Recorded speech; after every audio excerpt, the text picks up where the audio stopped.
জড়িত না তারাই এখান থেকে উঠে আসবে। এটা একটা ভালো উদ্যোগ। আর কিছু আছে? ঠিক আছে, ওকে, ঠিক আছে।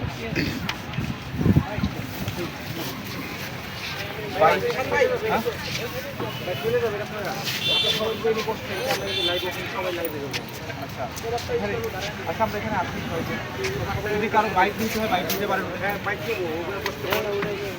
ওইখানে ভাই, এখানেও তো বসতে পারবেন।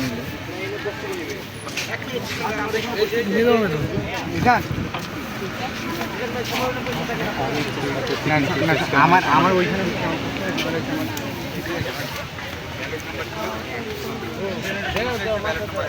আমি সব তো ছাপাই দিচ্ছি ওগুলো আবার নষ্ট হয়েছে, আবার বানাইতে হচ্ছে।